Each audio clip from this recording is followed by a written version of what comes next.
मन अति सुंदर, नया मोड़, रागिनी का खुला भेद, असली दिव्यम की खोज और बंसल परिवार में मचा तूफान। बंसल परिवार में एक के बाद एक राज खुलते जा रहे हैं और अब जो सामने आया है उसने सबको चौंका कर रख दिया है। राधिका और असली दिव्यम के रिश्ते पर मंडरा रहे शक के बादल आखिरकार छंटने लगे हैं जब एक और बहरूपिया दिव्यम का भांडा फूट गया। दरअसल राधिका को पहले से ही शक था कि दिव्यम के रूप में उसके सामने जो व्यक्ति है वह असली नहीं है। राधिका ने अपनी सूझबूझ और समझदारी से उस बहरूपिये को पकड़वाकर पुलिस के हवाले कर दिया। लेकिन असली तूफान तब आया जब रागिनी की असलियत पूरे बंसल परिवार के सामने उजागर हो गई। रागिनी ने राधिका को अपने रास्ते से हटाने के लिए गुंडों को सुपारी दी थी ताकि वह उसे किडनैप करवा सके। जैसे ही गुंडे राधिका को उठाने की कोशिश करते हैं उसी वक्त जग्गू जी वहां पहुंच जाते हैं और पूरे मामले को देख लेते हैं। रागिनी शायद भूल गई थी कि नाहर के घर के हर कोने में सीसीटीवी कैमरे लगे हैं। सीसीटीवी फुटेज में साफ दिखता है कि रागिनी एक स्कार्फ बांधे गुंडे से पैसे देकर बात कर रही है और उसे राधिका के अपहरण का निर्देश दे रही है। जैसे ही बंसल परिवार के सभी सदस्य यह फुटेज देखते हैं हर कोई हैरान रह जाता है। सबका शक यकीन में बदल जाता है। बहरूपिया दिव्यम पहले ही सबको सच बता चुका होता है और अब वह रागिनी की साजिश को पूरी तरह उजागर कर देता है।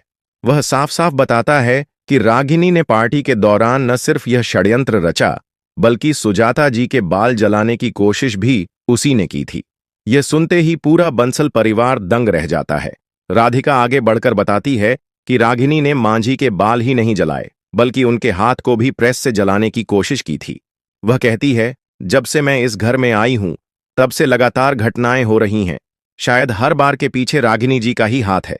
यह सुनकर जग्गू जी और बाकी घरवाले गुस्से से भर उठते हैं और तुरंत पुलिस को बुलाकर रागिनी को गिरफ्तार करवा देते हैं। जब पुलिस रागिनी को ले जा रही होती है सुजाता जी उसे बचाने की कोशिश करती हैं और कहती हैं कि रागिनी निर्दोष है, लेकिन अब कोई उनकी बात मानने को तैयार नहीं। जग्गू जी साफ शब्दों में कह देते हैं, अगर रागिनी को तुम बचाओगी सुजाता तो तुम्हें भी इसी के साथ इस घर से जाना होगा। सुजाता को अपनी गलती का एहसास होता है और वह कहती हैं, राधिका सच्ची और नेक है। अब मुझे समझ आ गया कि रागिनी ही सब कुछ बर्बाद कर रही थी। लेकिन इसी बीच राधिका एक और सनसनीखेज बात कहती है, रागिनी जी जानती हैं कि हमारे असली दिव्यम जी कहाँ हैं। ये जो बहरूपियां था उससे पूछिए हमारे असली दिव्यम को कहां रखा गया है। राधिका याद दिलाती है कि रागिनी ने पहले ही धमकी दी थी, अभी भी तुम्हारे दिव्यम हमारे कब्जे में हैं। यानी असली दिव्यम अब भी कहीं बंद है, किसी अंधेरे कमरे में, और राधिका को उसे बचाना है। अब बंसल परिवार की नजरें हैं रागिनी पर, जो पुलिस हिरासत में है। क्या रागिनी बताएगी कि असली दिव्यम कहां है? क्या राधिका अपने दिव्यम को सही सलामत वापस ला पाएगी? क्या सुजाता अब अपने किए पर पूरी तरह पछताएंगी? जानने के लिए जुड़े रहिए। और अगर आप भी चाहते हैं कि राधिका और असली दिव्यम फिर से मिलें और रागिनी सुजाता हमेशा के लिए इस परिवार से बाहर जाएं, तो इस वीडियो को लाइक करें और चैनल को सब्सक्राइब जरूर करें।